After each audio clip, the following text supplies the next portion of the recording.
Hola, mi nombre es Valentina Costa y este es mi segundo aprendizaje sobre las discapacidades sensoriales y físicas.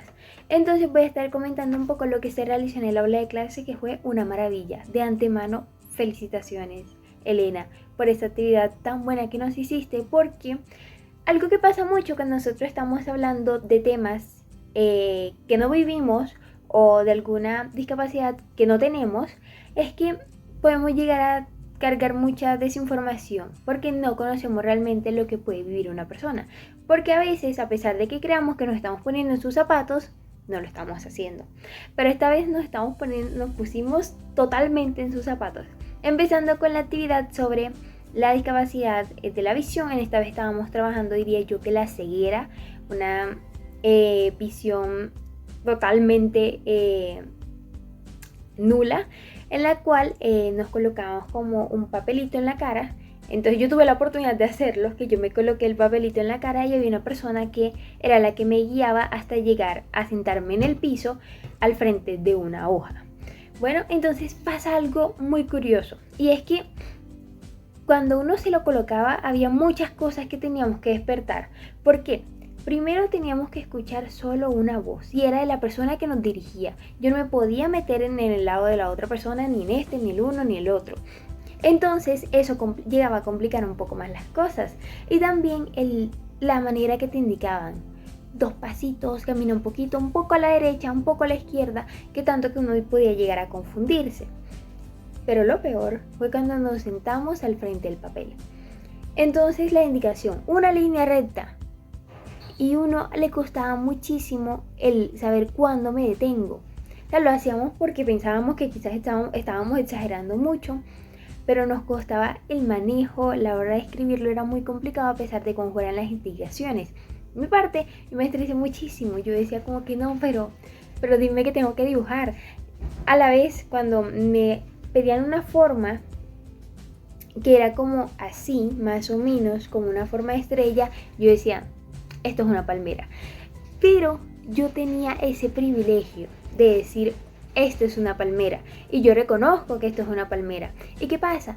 Que era porque ya yo he visto palmeras en mi vida, las he logrado dibujar, pero una persona que quizás nació con ceguera o con esta visión disminuida, quizás no reconoce realmente cómo son las palmeras, y para ellos eso es algo nuevo. Entonces, como ya yo sabía que era una palmera, era muy fácil guiarme. Entonces es cuando uno dice, Dios mío, porque eso llega a ser algo muy potente realmente, el darse cuenta de que hay personas que hay tantas cosas que no han visto y solo han podido tocar o sentir o escuchar porque alguien más se los contó.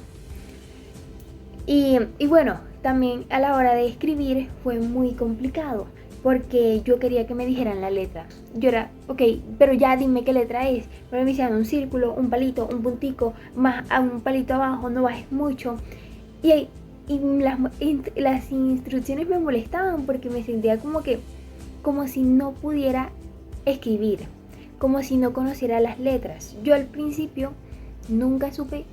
Yo era como que, pero ¿qué estoy escribiendo? Esta letra ni siquiera existe. Y era porque me mataba de la cabeza que ya conocía las letras, conocía todo el abecedario y yo decía, se están inventando una nueva palabra, una nueva letra porque esta no la conozco. Y la palabra tampoco sé qué dice. Entonces no la lograba describir porque la conocía, ¿no? Entonces, empezar eso desde un principio, sin tú conocer las palabras, porque realmente sin conocer la letra, porque no las has tenido la oportunidad de verla, quizás sí de oírla, pero claro, una persona entiende lo que yo le estoy diciendo porque primero estudió cómo era la cosa, ¿no? Cómo se forman las oraciones, cómo se forma una palabra, cuáles son las letras, y ahí logra conectar lo que yo le estoy diciendo. Pero de pequeños, cuando nos decían algunas cosas, nosotros ni idea. Entonces, alguien que quizás nunca haya estudiado las letras debe ser muy confuso también a la hora que le estén hablando porque no tienen idea. Y era de verdad situarse en una posición donde uno lograba sentirse vulnerable, como débil, como menos, y era como, no entiendo realmente lo que me estás diciendo, siento que estoy haciendo un montón de tachones sin sentido. Siguiente con esto tenemos la actividad de la auditiva, donde hablábamos de la discapacidad sensorial auditiva. Entonces consistía en que esta vez yo iba a escribir unas 3 oraciones y la persona que tenía al frente tenía que leerme los labios, ¿no?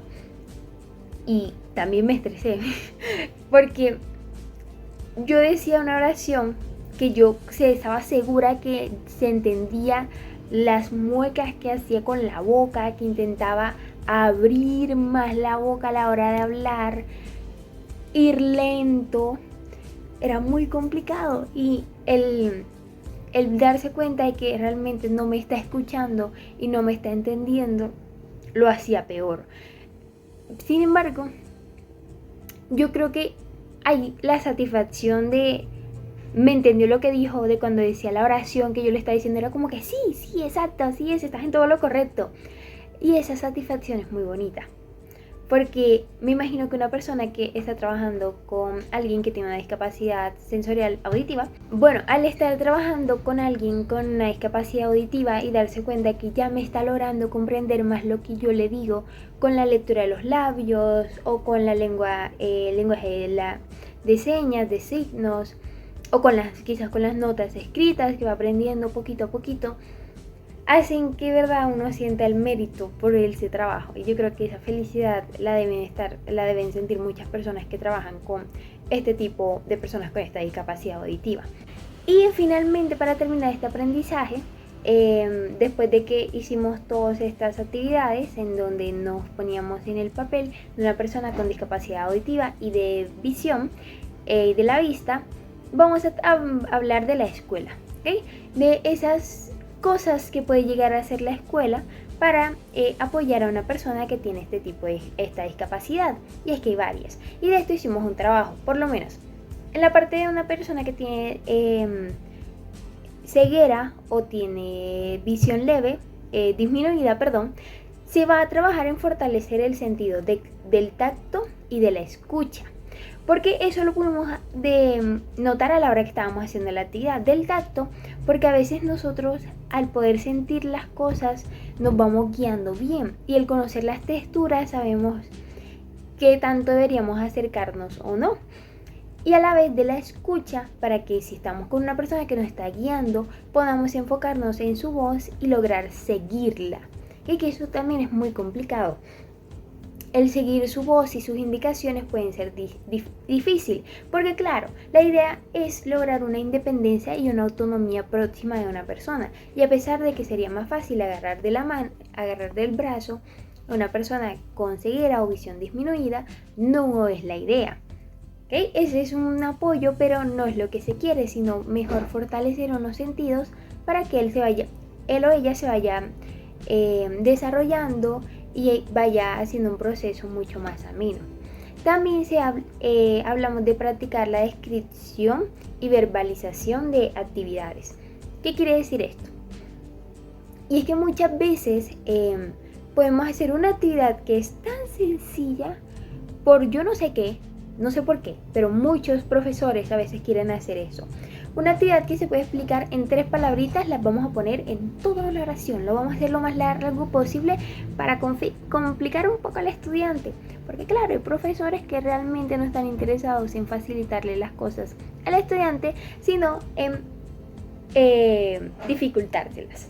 Entonces la idea es practicar mejor la descripción de las actividades, que no es que cambiar completamente la actividad, no, sino buscar maneras para que a la hora de explicarla se logre entender.